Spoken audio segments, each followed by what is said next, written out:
This show pushes people to the limits physically, mentally. I mean, what made you guys even want to jump on a show like this? Because there's no prize, it's just pride. Yeah, I mean, I think that's the best motivator really is, figuring out if you're tough, if you're not.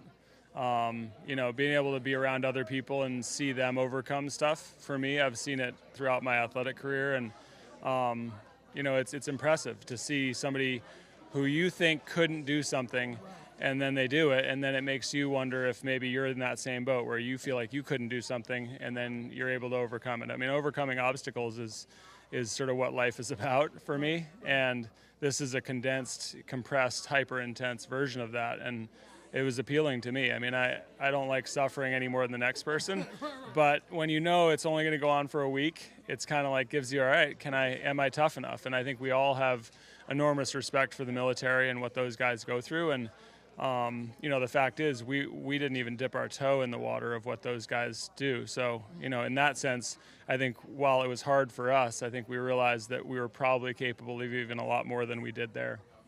I like that, Bode. What about you, Ty? Yeah, I agree. And one thing about getting into something like this is, obviously Bode's a, skier and done a lot of other things. I was an athlete in high school and stuff, and, I kept myself in shape. But as soon as I got there, I realized I was in the wrong kind of shape, and I was not used to pushing myself to the place that you needed to be in doing this show. And I think that was really like the coolest part is not just seeing like what you're capable of, but also seeing how long you can hang on, because there were moments and he knows like where they were just pushing us and it was like it was never ever gonna end, and you just had to keep hanging on. You had to keep hanging on, and it was a really sort of, for me, an emotional release, knowing and that I could hang on and get through some of those really, really tough days. Yeah. And I'm sure it was for him too. And when you push yourself in a different way than you're used to, it can just be so gratifying. Yeah, I like that, gratifying. But I want to know how you guys prepare for this kind of thing, because it's intense. How do you prepare for a show like this?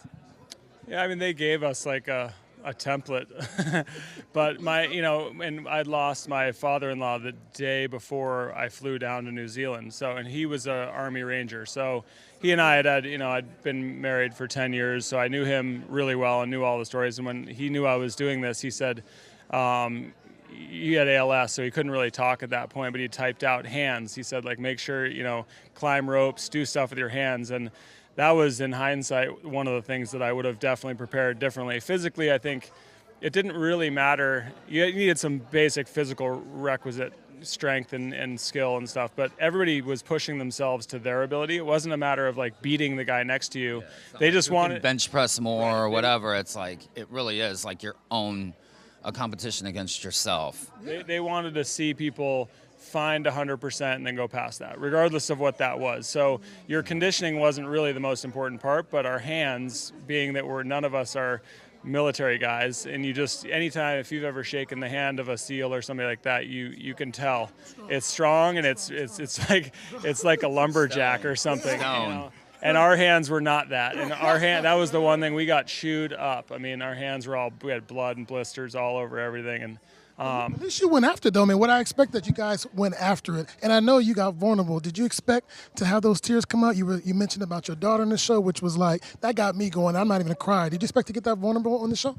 Yeah. I mean, I'm a parent now. Anyone who's a parent knows you cry at commercials once you're a parent. Like I'm not generally a crier, but like, yeah, when you start getting in those situations, then yeah, they have you write a death letter. I mean, that's as raw as it gets, especially in that situation, because those guys, for them it's real. If somebody just off the street told me to do that, I don't know how serious I would take it. But when guys did that in real life, then it made us, because they're our bosses in our sort of group there, and you kind of fall into their mindset of how that really was. So it made it really real, and anytime you're doing that for real, I expected it, and I knew. Tom, at what point, because I love hearing that side of it, but what part did you say, yo, this is real? This ain't play? Like, what obstacle or what event happened that you were like, oh my God, this is tough? I think it was the day we had to carry those boats. we got to a point where they ran us like so hard, and I can tell you, you know, if you're gonna get on this show, do not skip legs day, and do not skip legs day. I can't stress that enough. I mean, my legs were not. I was one of the later. Like, I got on like very last minute on this show, so I did not like prep. I didn't do like circuit training or anything, which I wish I would have done. I was more of a jogger and then upper body lifter, you know? Which we didn't do a ton of like pulling or like climbing. But physically, Tom was fine. Like that, the boat carry was a mental challenge because they didn't tell you. They said pick it up. It's a heavy boat, and you got a group of people, and you don't know. So they sent you to where you went to go, and then they're like, oh, you turn and go to him, and then go up there, and then go over there, and you're carrying a 400-pound boat with a bunch of shit and your backpack, and you're soaking like you go wet. A football field away, and you're like, okay, just. You're done, Yeah, and then it's like, it. no, you're just getting started. You got to go over there to DS, you know, Rudy or whatever, and like. And it ended up being an hour and a half plus carry, where when we first started, it looked like and felt minutes. like maybe you could do 10 or 15 minutes, and then you're just done. And we did it for an hour and 20 minutes. And you're talking about carrying something with our group. Where it was like, you got to pick it up, and you're carrying this thing 15 steps before you drop it again, and you got to keep picking it up. And you carry it for a mile. Yeah. Through rivers and over fences and stuff. And like after he and I had a good moment out in the latrines after that, where I got to witness overcoming that kind of challenge, because ours was tough. His was even more tough because we can't touch on why it was, but it was gnarly. So that was one where I think all of us found every single person got pushed like way past this is real. This is real.